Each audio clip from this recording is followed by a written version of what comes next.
क्या आप जानते हैं कि जर्मनी आने के लिए सबसे ज़रूरी चीज़ क्या है? आपके ग्रेड्स, आपका CGPA या फिर आपका वक्त पर एप्लीकेशन सबमिट करना। ये सब चीज़ें ज़रूरी हैं, लेकिन इन सब से भी ज़्यादा एक चीज़ इम्पोर्टेंट है जो अगर आपके पास नहीं है तो आपका प्रोसेस शुरू भी नहीं हो पाएगा। चलिए अब मैं आपको बताता हूँ कि वो चीज़ है क्या। वो चीज़ जो इन सब चीज़ों से ज़्यादा ज़रूरी है बेसिकली पैसे हैं। जी हाँ, अगर आपके पास नहीं है तो आप कुछ भी नहीं कर सकते। आपने सुना होगा कि जर्मनी में तालीम मुफ्त है, लेकिन बहुत लोग इस बात पर कंफ्यूज हो जाते हैं कि अगर ये मुफ्त है तो इतने पैसे कहाँ जा रहे हैं, किस चीज़ में लग रहे हैं। असल में आपको 3 मुख्तलिफ स्टेजेस पर पैसे देने पड़ते हैं। तो वो स्टेजेस क्या हैं और आपसे कितनी रकम की दरख्वास्त की जाएगी, ये सब चीज़ें जब आप अपना प्रोसेस शुरू करते हैं एडमिशन या फ़्लाइट टिकट तक, मैं आपको इस वीडियो में तफसील से बताऊँगा। इस वीडियो में मैं आपको हर चीज़ डिटेल से समझाऊँगा कि कब और कहाँ आपको पैसे चाहिए होंगे।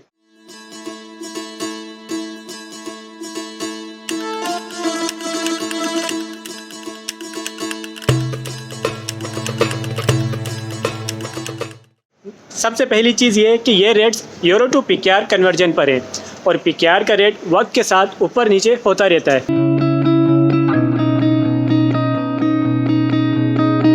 इस वक्त जब मैं ये वीडियो बना रहा हूँ तो यूरो का रेट 300 PKR है। तो मैं आपको दोनों करेंसीज़ में अमाउंट दिखाता हूँ ताकि आपको अंदाज़ा हो कि कितना खर्चा आ सकता है। जब भी आप ये वीडियो देखें उस वक्त का कन्वर्जन रेट चेक कर लेना।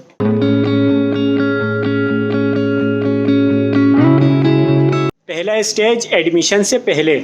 जब आप एडमिशन प्रोसेस में होते हैं तो सबसे पहली चीज़ आइल्स टेस्ट होता है। आइल्स के 2 टाइप्स होते हैं, एकेडमिक और जनरल, लेकिन हम एकेडमिक आइल्स की बात करेंगे।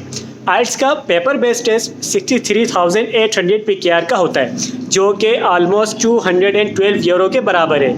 अगर आप कंप्यूटर बेस्ड टेस्ट देते हैं तो उसका खर्चा 59,500 PKR के बराबर है, जो कि 198 यूरो के बराबर होता है। दूसरी चीज़ आपके डॉक्यूमेंट्स की वेरिफिकेशन है, जिसमें HEC और IBCC से अटेस्टेशन होती है। इसका खर्चा 7,000 से 9,000 PKR के दरमियान होता है, जो लगभग 30 यूरो बनते हैं।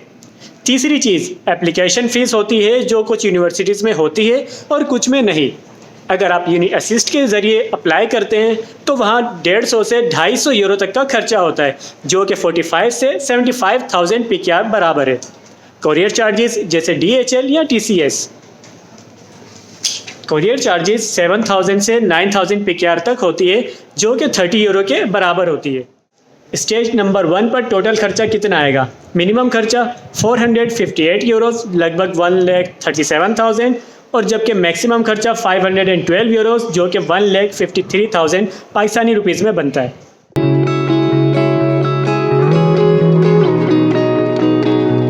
अब बात करते हैं सेकेंड स्टेज की। दूसरे स्टेज पर कितना खर्चा आएगा? अगर आपका एडमिशन मिल गया है तो कॉन्ग्रेचुलेशंस, लेकिन खर्चा अभी ख़त्म नहीं हुआ। अब इनरोलमेंट फ़ी आएगी, जो कि यूनिवर्सिटी के हिसाब से 150 यूरो से 450 यूरो तक होती है। यह 45 से 1,35,000 पाकिस्तानी रुपीज़ के बराबर होता है। वीज़ा एप्लीकेशन फ़ी भी होती है, जो कि 70 यूरो होती है, यानी कि 21,000 PKR। सबसे बड़ा खर्चा ब्लॉक अकाउंट का होता है। ब्लॉक अकाउंट में आपको 11,208 यूरो जमा करवाने होते हैं, जो कि लगभग 33,60,000 पाकिस्तानी रुपीज़ के बराबर है। स्टेज नंबर 2 पे टोटल खर्चा कितना आएगा? मिनिमम खर्चा आपका 11,428 यूरोस, यानी कि 34 लाख पाकिस्तानी रुपीज़, और या फिर इससे ज़्यादा भी हो सकता है।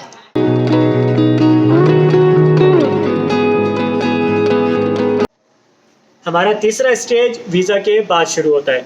जब वीज़ा मिल जाता है तो आपको फ़्लाइट टिकट का खर्चा करना पड़ता है।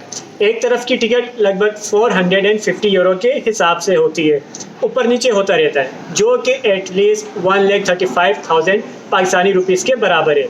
आपको जर्मनी में इनिशियल दिनों में अपनी ज़रूरत के लिए 800 to 1,000 यूरोज़ का कैश भी लेकर आना ज़रूरी है।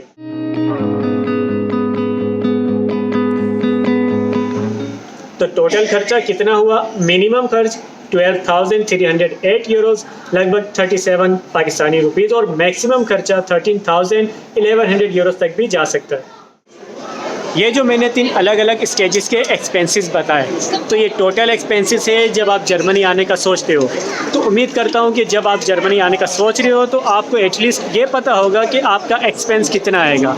अपनी कैलकुलेशन उसके हिसाब से करें और उसके बाद जर्मनी के बारे में प्रोसेस करें। उम्मीद करता हूँ आपको ये वीडियो पसंद आई होगी। अगर आपको वीडियो पसंद आई है तो लाइक करें, नहीं पसंद आई तो डिसलाइक करें, अपने तासुरात कमेंट्स में बयान करें और उम्मीद करता हूँ कि मेरे चैनल को सब्सक्राइब आपने कर ही दिया होगा। तो इसी तरह मिलते हैं आपसे नेक्स्ट वीडियो में, तब तक मुझे दें इजाज़त। अल्लाह हाफ़िज़।